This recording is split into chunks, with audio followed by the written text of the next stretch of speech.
Summer is here, and whether you love it or hate it, there are some dangers it may pose to our pets. And it's important to be aware of the signs that the heat is getting too much for them.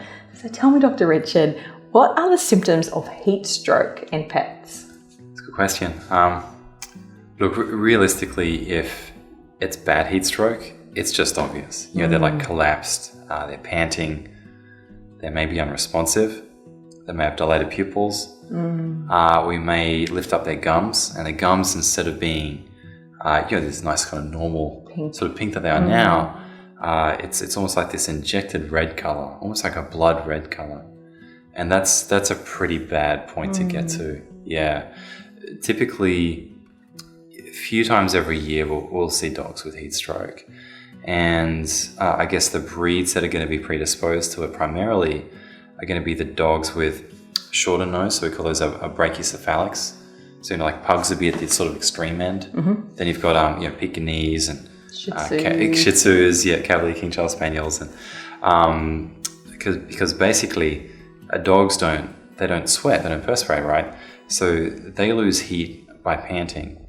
But these guys with the shorter skull formation, they have a lot of upper airway resistance. So it takes a lot more energy for them to pant, so that they simply just don't lose heat as efficiently as, let's say, a Doberman would, with a short coat and a very beautiful long nose there. Having said that, obviously any dog can get it if they exercise intensely when it's too hot out. So, we would often see, occasionally we'll see heat stroke from dogs that have been actively exercised, so the owners just didn't really think about it. That's obviously very tragic. They just, it's pretty hot, but they still took their dog and chased the ball. Some sort of very energetic activity has triggered the heat stroke. Occasionally though, we'll see dogs get it and they've just been at home, and maybe what's happened is that this dog has seen another dog down the street and they've just gone crazy, running up and down the fence, barking, that sort of thing. So really, it can be hard to predict who's going to get it. But if you think your dog is quite excitable, particularly when other dogs are involved, it's probably not a bad idea to work out some way to enforce them staying in a cooled area during the warmer times of the day. Yeah, so like having, I don't know, access to the house and the aircon. Laundry is also cool tiles. Yeah, totally. Yeah, cool tiles, really good. Sprinklers on under the house is not too bad. Yep. Obviously, having those big clamshells you get from Cairns, they're pretty good. Yep. Yeah. Plenty of fresh, cool water is obviously necessary all the time. Yes. Those are the main steps you can take to mitigate that risk. Some people will regularly trim their pets, so they actually give them a full body clip. Yeah. That's only so effective at helping them to lose heat. I wouldn't rely on that alone to stop them from overheating. I think really it's that restriction of overactivity during our at-risk periods. And I'll admit, Cairns being Cairns, it gets so warm sometimes that sometimes our at-risk period might be 12 hours a day kind of thing, like 6 to 6 sort of thing. So if you do want to exercise them, you have to get up pretty early, or do it quite late at night. So any other preventative measures or tips and hints? I really think that's it. I think essentially it's just that enforced exercise restriction, during at-risk periods. Just be aware of your at-risk breeds and access to a swimming/water bath area. Yep. And access to plenty of fresh, clean water.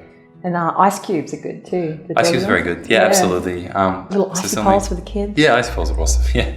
If you've got the time, certainly in their water bowl, if you can place, let's say, a very large ice cube at the start of the day, that is very helpful. Ingesting cold water is actually reasonably effective. It's actually a pretty effective way to lower your core body temperature. Yeah, so we'll actually look, if they come in and they're severely affected by heat stroke, as gross as it sounds, we do this under an anesthetic, but even like a cold water enema, for example, is very effective at lowering their core body temperature. So I think if you think they've suffered heat stroke, if they're a bit wobbly on their feet. Don't do that. Yeah, they're yourself panting. They look awful. No, sorry, don't do that. That's not going well. But if they finish their run and they're just panting excessively, they look uncomfortable. They may be wobbly on their feet. I would just hose them down, put them in the car, put the aircon up, bring them straight to the vets. Yeah. And we'll obviously take their temperature, potentially run some blood tests, and really treat them from there. So. Yeah, because what is the stages of it? Like, what should you do initially? Should you be cooling them down as fast as you can, or? Yeah, interesting. So I think I would cool them just by hosing them and putting them in the car with the aircon blasting. Okay. I wouldn't spend excessive amounts of time. I certainly wouldn't do cold water baths. They're no longer indicated. I wouldn't, be forcing water down their throat. Otherwise, they may vomit it. Yeah, exactly. I wouldn't go further than what I've just said. Yeah. I mean, or even a cold towel, like wet towel wrapped around them. Quite reasonable. But yeah. Their coat will retain a lot of water though, for most dogs. So normally, just wetting them down, putting them in the car with the air conditioner sort of directed towards them, that's about that's reasonably effective. But you would need to come to the vet as soon as possible. Okay. Occasionally they can sort of recover, but then we have these secondary problems from significant, it's literally almost like damage to the blood, like the red blood cells get destroyed and start breaking down, and then we'll see their kidneys fail, we'll see all sorts of crazy issues. Yeah, look, a couple of times every year we will treat and lose dogs with heat stroke. We'll obviously treat and some will be successful, but there is a temperature threshold of 42.7 degrees, and if they actually cross that threshold, that's when a lot of proteins in their system undergo what's called a denaturation. So their proteins will actually alter in shape, and your body runs on these proteins. So it's all of your enzymatic processes, your metabolism, your cell shape, cellular transport is all reliant on these proteins being folded very accurately. And over about 42.7, they actually distort, and that's very, very difficult. It's very difficult to bring pets back from beyond that brink.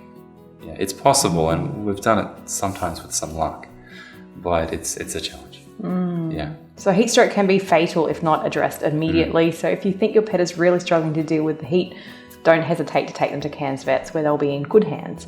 If you have any questions on helping your pet deal with the heat, the team is here to help you with that too.